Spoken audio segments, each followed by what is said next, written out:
Shalom, selamat sore untuk Bapak dan Ibu. Kembali lagi kita dalam kesaksian nyata yang berikutnya. Dalam hal ini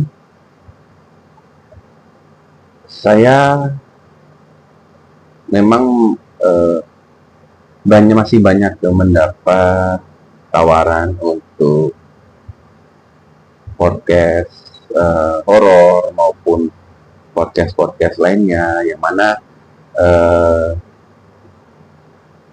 itu yang mengenalkan saya pada dunia YouTube dan medsos. Tapi semenjak kejadian di Juni 2025, Tuhan memang sudah menyuruh saya untuk stop untuk mengikuti podcast misteri, ya, baik itu di medsos maupun itu di stasiun TV. Jadi memang saya sudah berhenti di podcast misteri. Lebih kepada sekarang memang saya terjun ke pelayanan. Nah, dalam kesempatan pada hari ini saya membagikan lagi satu kesaksian yang mana ini terjadinya di saat tahun 2008 ya, 2008 ke 2009. Nah, waktu itu sebenarnya ini berkaitan dengan ada salah satu podcast misteri saya dulu yang saya pernah memberikan kesaksian nyata juga, yang waktu itu saya melihat kapal Tampomas 2 yang sudah pernah tenggelam. Nah, ini tapi saya tidak mau bahas masalah kapal Tampomasnya, ya. Saya bahas kejadian sesudahnya, ya. Jadi di saat itu saya biasa di tahun-tahun segitu, ya, karena tiket pesawat Jakarta Manado maupun Manado Jakarta itu cukup mahal. Jadi saya biasa dengan keluarga untuk menghemat budget, kami naik kapal laut, ya, yang mana kapal Pelni. Nah, saking seringnya kami naik kapal laut, ya, bolak-balik Jakarta Manado, Manado Jakarta, sampai rata-rata kapal laut Pelni sudah kami naiki, ya. Dari namanya ada beberapa, ya. Dan terakhir kami naik salah satu kapal Pelni yang saat itu baru kapal baru Pelni, agak lebih mewah. Bahkan di zaman itu ada namanya kelas wisata. Saya tidak bisa sebutkan nama kapalnya karena kapal itu masih beroperasi sampai sekarang. Dan kami naik itu dari Manado, ya, ke Jakarta. Dan di saat kami dengar itu kapal baru, ya, jadi dia pelayaran perdana, ya, dari Jakarta ke Manado dan dia balik ke Jakarta. Jadi pelayaran perdana baliknya dari Manado ke Jakarta. Nah, kami naik kapal itu dan kodanya saat itu ada seorang kapten yang masih muda, ya, masih muda, pokoknya masih muda, dengan kapal, ya, karena kapal baru sangat bersih dan lebih besar dari kapal Pelni sebelumnya. Dan di saat kami naik kapal itu, saya tidak ada berprasangka apa-apa dengan kapal ini, karena ya memang ini kapal normal, ya, kapal Pelni. Nah, singkat cerita, setiap pelayaran, ya, yang namanya Jakarta Manado atau baliknya juga Manado Jakarta, itu pasti melewati yang namanya Selat Masalembo. Nah, Selat Masalembo itu, ya, itu laut dalam, ya. Ada orang bilang itu segitiga bermudanya Indonesia. Kalau segitiga bermuda yang selayaknya diketahui orang kan di Kepulauan Hawaii, ya. Tapi ini kalau di Indonesia ada namanya segitiga bermuda, itu namanya Laut Masalembo. Itu banyak kejadian kapal karam. Salah satunya adalah kapal Tampo Mas II yang di era beberapa tahun silam itu tenggelam dengan mengenaskan dan terbakar, ya, di titik itu, di Masalembu. Nah, singkat cerita, kami lewat itu pas malam. Dan memang selama kami naik kapal laut, ya, kalau bolak-balik Jakarta Manado, Manado Jakarta, itu pasti lewatnya itu malam. Tibanya di Masalembu itu pasti malam, ya, di atas jam 8:30, ya. Nah, begitu masuk laut Masalembu, ya, karena dia laut dalam, ombaknya besar, ya, ombaknya cukup keras di daerah Masalembu. Tapi saat itu saya nggak tahu kalau kita sudah masuk Masalembu, karena saat itu karena malam, saya dulu kalau di kapal laut itu suka jalan-jalan, ya. Kan di kapal laut Pelni itu setiap kapal penumpangnya itu ada namanya kafe di atas, dan itu di bagian belakang kapal. Nah, saya jalan-jalan ke belakang, terus saya ke depan. Nah, saya nggak tahu malam itu, saat itu saya jalan, itu kapal sudah memasuki Masalembu. Karena biasanya yang kami naik kapal-kapal Pelni sebelumnya, itu pasti kapal Pelni itu meniup 3 kali, ya. Meniup fluid 3 kali, tuh, selama 3 kali. Plus ada bel, teng, teng, teng. Nah, itu udah ketahuan Masalembu. Jadi itu adalah kearifan lokal, ya. Maksudnya yang memang harus dilakukan di saat melewati tempat-tempat yang rawan kecelakaan, ya. Dan itu memang kebiasaan itu sudah turun-temurun, sama seperti kalau kita melewati di area-area yang sering terjadi kecelakaan, pasti kita klakson 3 kali atau apalah namanya, ya. Nah, mungkin karena kapten ini masih muda, antara dia percaya dan nggak percaya tentang itu, mungkin dia pikir itu tahyul, ya. Jadi dia tidak melakukan hal itu yang dianggap orang sebagai ritual, ya. Dia tidak melakukan hal itu. Jadi kita nggak tahu, saya pun nggak tahu kalau sudah masuk Masalembu. Karena kalau di laut itu antara batas laut dengan Cakrawala itu gelap semua. Hanya kita yang terang di tengah laut kalau malam-malam, ya, gitu. Jadi nggak ketahuan batas laut dengan langit, hitam semua. Nah, saat itu kurang lebih kalau nggak salah, saya ingat itu jam 8 lewat, ya. Saya lagi jalan-jalan. Nah, saya mengalami yang namanya satu penampakan, ya, yang mana penampakan itu saya sudah bagikan di salah satu podcast misteri tahun lalu, ya. Tahun lalu apa 2 tahun lalu kalau nggak salah, di podcast misteri Jelajah Malam yang dulunya saya bernaung juga di situ. Dan di situ dijelaskan bahwa, ya, memang saya melihat Tampo Mas itu terbakar, detailnya seperti apa, bahkan orang yang sekapal dengan saya nggak percaya. Nah, tapi saya tidak mau bahas itu di sini, seperti janji saya di awal, ya. Nah, di saat itu setelah saya melihat perwujudan daripada yang tidak orang lihat, setelah saya melihat itu semua, saya balik ke dalam ruangan, dan waktu itu kami pilih deck, ya. Ya, jadi kan ada kelas, ada deck. Nah, ternyata kalau di kapal itu deck itu dibilangnya kelas wisata, ya. Tapi sama aja deck juga, gitu. Jadi tidurnya gabung sama orang lain. Nah, di saat itu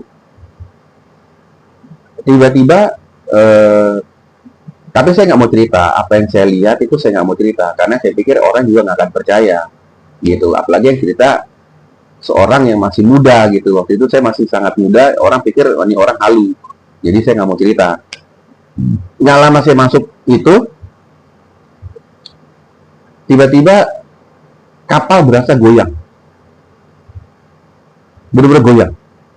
Nah, kalau di deck itu posisi yang agak di bawah, ya. Jadi kalau dari kapal itu, kelas itu di atas, deck itu agak bawah, deck itu bisa sampai 3 ke bawah.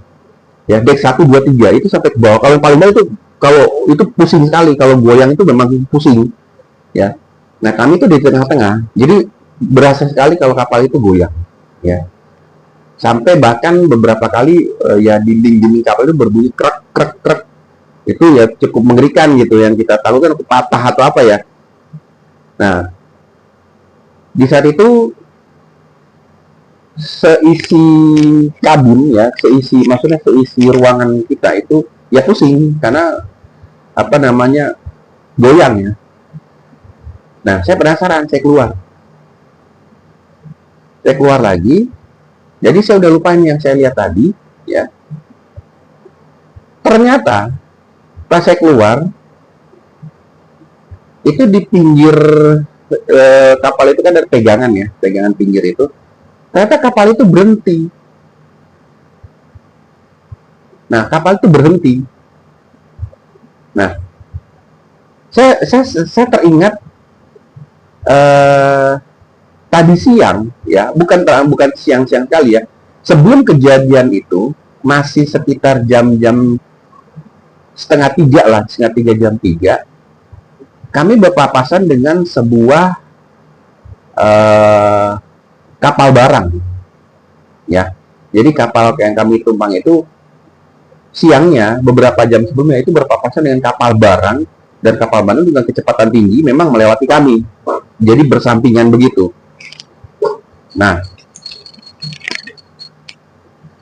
di saat itu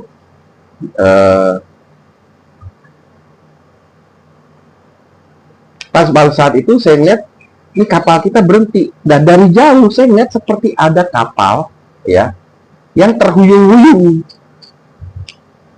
Cuma karena gelap ya, dan di saat itu tuh ada petir, agak sedikit hujan di depan itu, di luar agak sedikit hujan.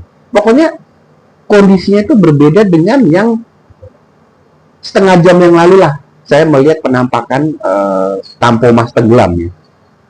Nah, setengah jam kemudian kapal goyang, saya keluar, kondisinya agak berubah dengan agak hujan, ada petir. Nah, sehingga pas petir menyambar itu, saya melihat dari jauh itu kayak ada kapal terhuyung-huyung gitu. Tapi lampunya udah nggak ada. Nah, akhirnya saya berpikir begini, waduh, udah deh, kalau di penampakan lagi gue udah nggak mau lihat, bodo amat. Tapi yang saya fokusin, saya ngeliat ke bawah, itu kapal tuh berhenti. Kapal kita tuh berhenti. Kan kapal kalau berjalan, itu kalau kita ngeliat ke bawah, dia ada ombaknya ya, ada berbuis-buisnya kan gitu. Karena kan dari propeller belakang dia laju, kapal kan ada buis-buisnya. Ini nggak benar-benar berhenti. Nah, di saat itu saya bingung, kok kapalnya gerana berhenti. Nah, kapal berhenti, nggak lama dari itu, di belakang saya tuh lewat-lewat ABK-nya, kayak panik gitu loh. Memang benar panik, jadi gugak, lewat. Sampai saya nanya, Mas, kenapa Mas? Nggak apa-apa Pak, nggak apa-apa, masuk aja Pak, masuk ke dalam Pak. Nah, habis dia ngomong itu, ada pengumuman dari kapten kapalnya untuk meminta semua penumpang harap tenang, yang masih ada di luar dimohon untuk segera masuk ke dalam, ya. Dan dia nggak sebut apa dan kenapa, dia cuma sebut begitu, harap masuk ke dalam. Karena cuaca sedang tidak baik. Nah, saya ingat waktu itu dia bilang cuaca sedang tidak baik. Nah, udah. Tapi dia nggak ngomong kalau mati mesin. Nggak ngomong. Nah, akhirnya sudah, saya masuk ke dalam. Dan ya saya dengan penumpang yang lain, karena kita nggak dapat pengumuman yang ekstrim seperti itu, ya kita beranggapan bahwa ya memang di luar sedang cuaca ekstrim. Apalagi kalau di deck itu kan kaca-kaca pinggir itu langsung jaraknya dekat dengan laut gitu. Jadi kita ngerasakan pancaran ombak menghantam kaca jendela ya gitu. Nah, udah. Lama-lama saya jadi curiga, kok kapalnya berhenti ya? Terus sebelumnya saya ngeliat penampakan Masa Lembo. Nah, saya mikir. Cuma saya nggak berani keluar waktu itu, karena sudah diinstruksikan tidak boleh ada penumpang yang berjalan-jalan di luar, ya di deck luar gitu. Jadi semua suruh masuk. Saya pikir berarti kafe di belakang kapal juga tutup. Ya udahlah. Jadi itu saya menghabiskan waktu dengan ngisi TTS ya. Biasa kalau dulu kita pulang Manado, kalau di pelabuhan beli TTS banyak-banyak untuk ngabisin waktu lah.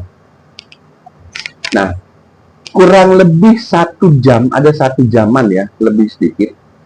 Itu tiba-tiba ada pengumuman apa namanya, cuaca sudah membaik, pintu-pintu koridor sudah dibuka, silakan bagi penumpang yang mau ke kafe atau mau berjalan silahkan.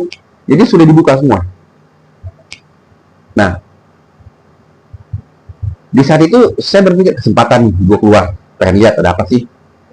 Nah, pas saya sampai di luar, benar, saya lihat kapal kita udah berjalan lagi. Dan memang di kapal itu kalau kita keluar itu kelihatan banget kalau kapal itu jalan atau berhenti karena dia ada bunyi dan buih-buihnya itu ada gitu loh, berombak itu. Nah itu bener, udah ada buih-buih, berarti oh kapal udah jalan nih. Cuma di pinggir kapal saya berpikir, apa yang bikin dia mati mesin ya? Nah, lagi ngomong gitu, tiba-tiba ada satu ABK lewat, ya. Terus berpapasan dengan ABK dari belakang. Jadi depan sama ABK belakang ketemuan di tengah. Pas saya ada di situ.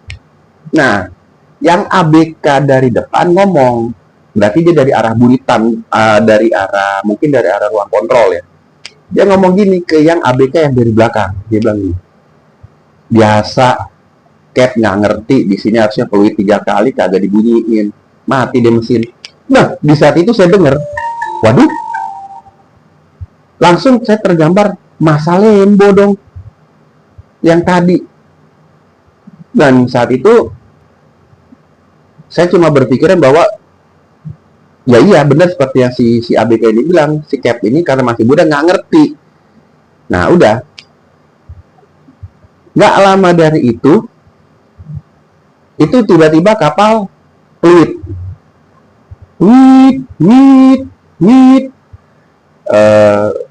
pengumuman bahwa semua penumpang diharap masuk kembali karena kita mengalami cuaca buruk kembali.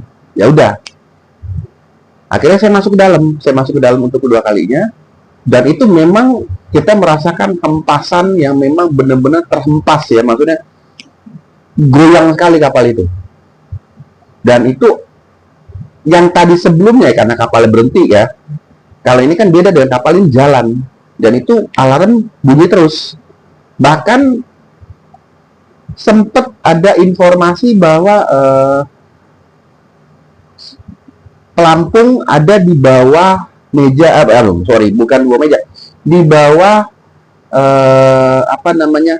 tempat tidur masing-masing. Jadi kalau deck itu kan karena kayak barak militer, nah di bawah itu ternyata ada lampung. Sempet ada ABK yang masuk ke kabin-kabin deck di kelas wisata itu, menyebutkan bahwa untuk pelampung ada di bawah, kalau terjadi situasi darurat harap bisa ambil pelampung yang ada di bawah kasur Anda masing-masing. Seperti itu kalau nggak salah, saya ingat waktu itu. Nah, di saat udah seperti itu dengan sirene nyala terus itu, semua penumpang panik dan sangat panik. Bahkan kalau di kelas deck itu kan ada TV-TV yang nyala ya, itu langsung dimatiin total dan semua saat itu tegang. Karena ini laut. Apalagi kondisinya tengah malam ya. Nah, akhirnya kondisi tidak membaik. Bahkan kami merasa goncangan itu lebih lagi karena kaca-kaca yang di samping kami itu, kaca-kaca yang menghadap ke laut itu ombaknya memang kita lihat tuh bergulung-gulung menghantam kapal. Bergulung-gulung ya. Dan banyak dari penumpang saat itu sudah berdoa. Ya menurut agama kepercayaan masing-masing ya. Udah ada yang ya pokoknya udah berdoa lah gitu. Dan kami juga saat itu ya berdoa supaya ya Tuhan tolong selamatkan dari musibah badai ini gitu. Karena memang itu kalau saya rasa itu badai, tapi badainya memang badai yang ganas ya. Nah, kami sudah tidak tahu waktu itu jam berapa, ya. Itu saat itu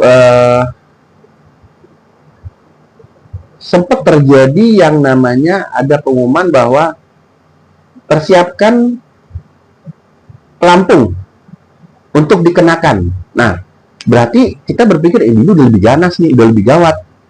Berarti kalau tadi ya masih belum siaga, berarti sekarang udah siaga nih, bahkan siaga 1. Nah, di situ semua penumpang bukan lagi tegang, tapi sudah ada yang menangis, sudah ada, ya pokoknya sudah ada yang ingat orang tuanya, ada yang ingat keluarganya.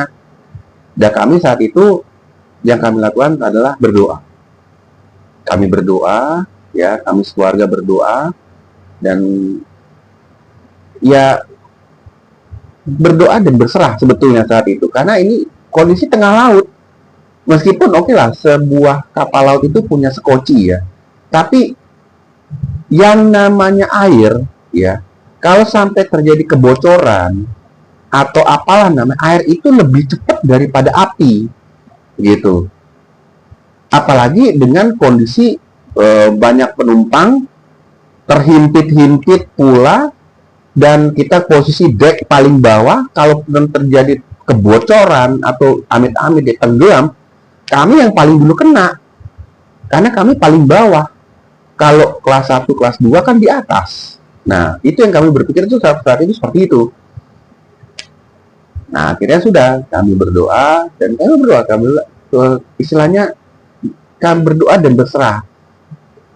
Dan kami juga yakin saat itu bukannya kami yang sebagai orang Kristen saat itu yang berdoa, pasti banyak juga orang Kristen, apalagi tujuan kan dari Manado ke Jakarta ya. Manado kan mayoritas Kristen, dan di saat itu kami berdoa, dan kondisi tidak membaik.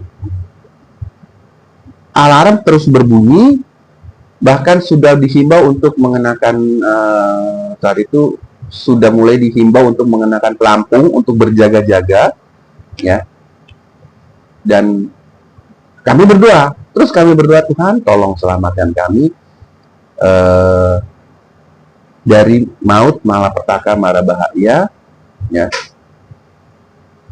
Dan di saat itu ya sudah, kami berpikir kalau memang ini saatnya Tuhan, ya apa mau dikata gitu. Tapi kalau memang Tuhan masih ada berkehendak lain, kami yakin, percaya, dan kami imani bahwa kami akan selamat, akan luput saat itu. Dan dinding-dinding kapal itu udah berbunyi krek krek krek krek. Itu udah mengerikan pokoknya. Udah kayak kapal tuh mau patah. Sementara di luar itu ombak itu bahkan sudah kaca jendela kami itu beberapa kali sudah nggak ada pemandangan pancaran ombak, sudah tenggelam dengan ombak ya. Jadi sudah kayak kapal tuh udah miring. Oke, kan posisi kapal ini kan jendela-jendela di samping. Nah, kami tuh di bawah, kesannya ombak itu udah naik beberapa kali, jadi udah nggak ngeliat pancaran ombaknya, tapi udah ngeliat kayak dalam laut gitu. Jadi kami udah, Tuhan udah nih tenggelam deh nih. Tapi di saat itu yang namanya mujizat Tuhan, ya. Itu yang namanya mujizat Tuhan. Kami udah nggak ngeliat jam saat itu. Kami sudah tidak melihat siapapun yang ada di situ. Kami sudah tidak berpikir lapar dan haus saat itu, udah nggak berpikir macem-macem. Yang kami pikirkan adalah, Tuhan jangan tinggalkan kami. Kalaupun kami harus hidup kami berakhir malam ini, Tuhan tolong selamatkan kami, ampuni dosa-dosa kami saat itu.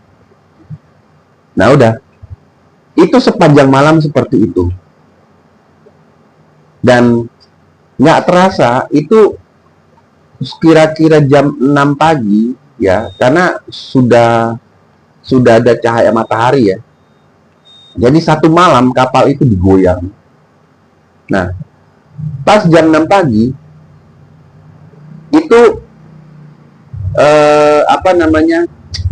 alarmnya berhenti. Alarmnya berhenti,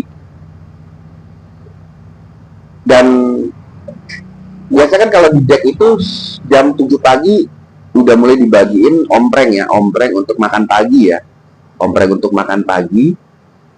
Nah, di saat jam 6 itu alarm sudah berhenti, tapi kapal masih goyang, tapi tidak segoyang tadi malam.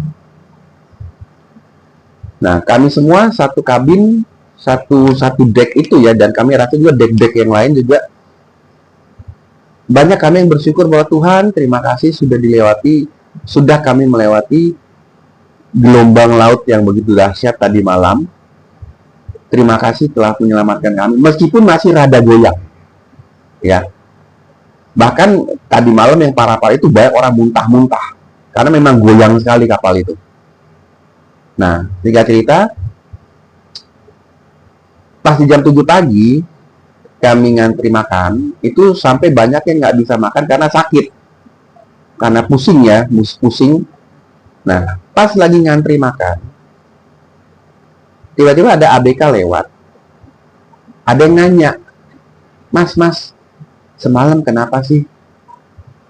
Pak, hampir tenggelam gitu Pak. Wah, kaget semua kan. Awal mulanya si kapten kita udah kasih tahu peluit 3 kali, dia nggak mau.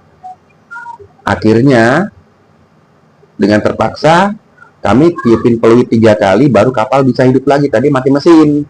Nah, pas hidup lagi kami jalan dihantam gelombang besar dan kami melawan gelombang. Untungnya si kapten ini dia muter. Jadi menurut kisah si ABK ini, gelombang tuh dari depan cukup tinggi ya. Ya mau bisa dikatakan tsunami lah. Nah, kapal ini begini, jadi dia menghadapi gelombang. Untungnya dia muter. Jadi dia udah ngeliat gelombang, kalau dia tabrak itu gelombang, dihempas, dia akan masuk dulu ke air, otomatis air ada yang masuk ke palka menurut ABK. Nah, kalaupun dia nembul lagi ke atas, udah ada air di sini, dihantam 1 kali lagi tenggelam. Jadi pas dia lihat dari jauh sudah ada gelombang cukup besar, dia ambil langkah berputar. Nah, dia berputar, jadi gelombang di sini dia putar, jadi begitu gelombangnya datang, kapalnya udah lewat. Nah, dari sini ada gelombang lagi, dia masuk lagi kiri. Jadi kayak orang tuh mobil kayak main bom-bom-kar ya.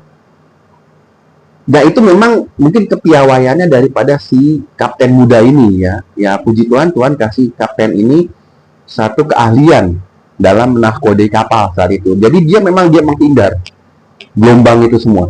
Makanya si ABG bilang nanti sampai Jakarta agak terlambat Pak. 1 jam agak terlambat ya, delay 1 jam sampai Jakarta. Gara-gara itu proses si kapten ini menghindari gelombang laut itu. Karena kalau dia hajar sudah tenggelam kita Pak. Nah, singkat cerita, setelah dengar itu kami kaget. Setelah habis makan, saya jalan keluar. Dan itu masih saya ngeliat itu gelombang masih cukup besar ya, tapi memang nggak besar sampai istilahnya saya ke arah depan itu depan kapal, jadi gelombang begitu kehempas kapal itu naik ke gelombang, baru kapalnya seperti terhuyung-huyung gitu, tapi tetap jalan ke depan. Nah, mungkin saya aja ngeliat itu udah pagi, itu udah mengerikan. Gimana yang tadi malam yang si kapten kapal dengan para ABK melihat gelombang, mungkin gelombang yang setinggi gedung kali ya gitu, karena kan kapal kan dia punya lampu sorot ya, ke depan itu dia punya lampu sorot, jadi berapa meter ke depan dia ngeliat kalau ada pergolakan perubahan air laut, jadi dia tahu. Bahkan mereka kan ada radar. Nah, itu saja pagi saya ngeliat itu dia serem gitu. Gimana yang semalam yang saya pikir gitu. Tapi di detik itu Tuhan berkata bahwa tangan Tuhan saat itu menyelamatkan seisi kapal. Karena kenapa? Ada anak Tuhan yang berdoa. Dan saya saat itu diingatkan satu hal.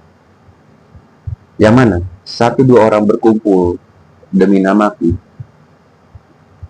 Tuhan berkata, aku hadir. Nah, di saat itu kami sekeluarga dan kami yakin banyak juga orang Kristen yang berdoa saat itu di kapal itu. Dan puji Tuhan, Tuhan dengar doa kami. Dan saya yakin malam itu Tuhan hadir, Tuhan luputkan kami dari gelombang laut yang memang hampir membinasakan. Dan memang sebenarnya menurut ukuran memang kami harus binasa malam itu. Nah,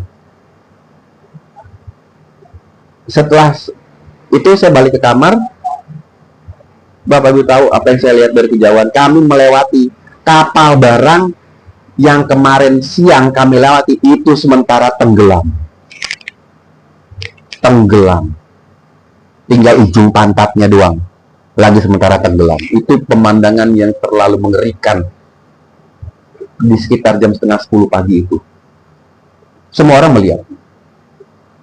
Tapi saat itu di pinggiran kapal itu sudah ada kapal-kapal lain, berarti sudah ditolong ya. Awak-awak yang namanya kapal barang kan awaknya nggak banyak. Mungkin sudah ditolong gitu. Tapi ujung pantat kapalnya itu yang lagi sementara tenggelam itu masih ada. Bayangkan. Dia pun nggak selamat. Kapalnya ya. Nah, kami yang tadi malam itu harusnya menurut ukuran maritim itu tenggelam, harusnya tenggelam karena gelombangnya mungkin melebihi ya memang tsunami gitu. Tapi puji Tuhan, saya yakin 1-2 orang berkumpul, Tuhan hadir, Tuhan yang menghalangi gelombang itu. Bukannya Tuhan menghalangi gelombang itu, tapi Tuhan kasih hikmat kepada si kapten ini untuk memutar arah. Nah ini ya, saat itu kami bersyukur, berterima kasih bahwa Tuhan itu nyata, Tuhan Yesus itu hidup, dan mulai saat itu saya percaya bahwa 1-2 orang berkumpul, benar-benar nyata, Tuhan itu hadir.